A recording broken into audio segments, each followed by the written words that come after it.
Jovita Wore Pants, The Story of a Mexican Freedom Fighter, by Aida Salazar, art by Molly Mendoza, read to you by Mr. Wilson. Jovita dreamed of wearing pants like her brothers, Ramon and Luciano. As was expected in rural Mexico in the 1910s, Abuela made Jovita and her sisters wear big skirts. Jovita hated the way they tangled like weeds around her legs as she scaled the tallest mesquite tree in Rancho Palos Blancos. She wanted to ride morongo and feel the wind curl her face into a smile. Each morning, Jovita snuck out to tend to the animals on the rancho and race Ramon. When she was well out of sight, she tucked her skirts into her bloomers. With her makeshift pants, Jovita could leap and easily outrun her brother. Together, they explored the campo. Jovita discovered the way leaves rustle when rain is coming, where healing plants grow, the shape of every cave, and what might lurk inside: scorpions, coyotes, wolves, rattlers. She followed the rollicking rivers that gave fish and clean water. She listened to the songs of the zinzonteles and mourning doves, a gentle coo, coo, cooing. As Jovita grew, she heard whispers of a revolution in Mexico. The government had made laws that took power away from the Catholic Church and prevented people from practicing religion freely. Papa joined the Cristados, the revolutionaries fighting for their rights against the Federation, and rode into the Sierra with Luciano and Ramon. Jovita was left behind, but she dreamed of accompanying her father and brothers and riding morongo toward freedom. One day, when Jovita was out with her abuela and sisters, government soldiers came to Palos Blancos in a fiery rage. The family returned home to find ashes where their house had been and the barn still smoking. Jovita rushed Abuela and their sisters to the caves she knew so well.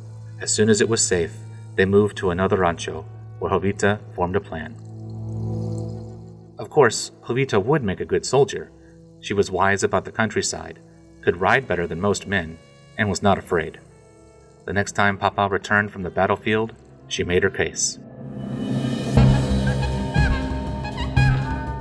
Papa agreed to take Jovita, but only to observe. He would never let her fire a shot or wear pants. Jovita memorized Papa's strategies as they sat by the campfire, eating what they'd hunted.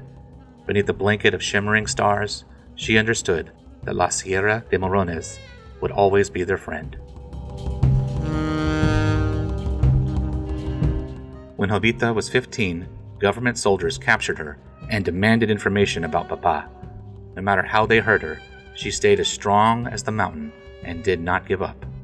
With the stealth of a fox, Jovita escaped into the moonlight, finding her way home to Abuela, guided by the silvery shadows of the Sierra she knew so well.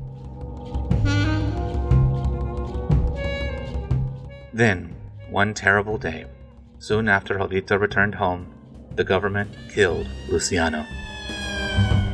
In her sadness, Jovita pushed again to become a soldier, but Papa refused. Jovita, her sisters, and Abuela were scattered like pollen across Mexico, forced to live with different relatives so they could be safe. After a few years, the family reunited and the fighting calmed. Religion was practiced freely once more, but old war grudges remained. The government, still mad at Papa and his revolutionaries, found Papa and Ramon and engulfed them in a storm of bullets. Jovita never saw them alive again. Sorrow swirled inside Jovita's heart. Her sadness found sympathy with other Cristados, who met one evening to form a plan for justice. When she returned, Jovita cut her long hair short. Next, she put on Ramon's cotton shirt, overalls, riding boots, and wide-brimmed straw hat. Jovita was reborn as a pants-wearing colonel named Juan. She was ready to reignite the revolution. Juan rode into La Sierra de Morones with 80 soldiers and her dog. Her soldiers agreed, if the government could kill Cristoros during a time of peace, their right to practice religion was still not safe. Juan would lead them to victory. Juan knew where to graze their horses in every green, grassy field, and how to find the mesas so big they shot straight up to touch the sky. She could close her eyes and name every spring that grew out of the earth and the ways the rivers and streams wrapped like necklaces along the mountains. As Juan, Jovita could finally wear pants while breathing in the clean Sierra morning air, ready to fulfill her mission of justice. Jovita's peasant army fought dangerous battles against the powerful government. Her skills were sharp. She listened closely to her dog's warnings that the enemy was near and rode flat on her belly while shooting. Her knowledge of the secrets of the land helped them win or escape each time. They fought hard for 6 years, and finally the Federation offered Jovita a truce. She weighed her options and thought of her loved ones. She had won many battles, but had also seen the loss of many lives. Jovita decided to surrender peacefully to the government. Word of Jovita's courage spread like wildfire across the Sierra. She had become so well known that a songwriter composed a corrido in her honor. President Cardenas insisted on meeting the colonel who had given him such a hard time on the battlefield. Jovita strode out of that room, a proud revolutionary fighter. She had surrendered one battle, but won another. She wore a wide-brimmed hat, long-sleeved cotton shirt, riding boots, and a crisp pair of new blue jeans. She wore them well, like she'd always dreamed. This was Jovita Wore Pants, the story of a Mexican freedom fighter, by Aida Salazar, art by Molly Mendoza, read to you by Mr. Wilson. I hope you had enjoyed it, and have a happy Hispanic Heritage Month.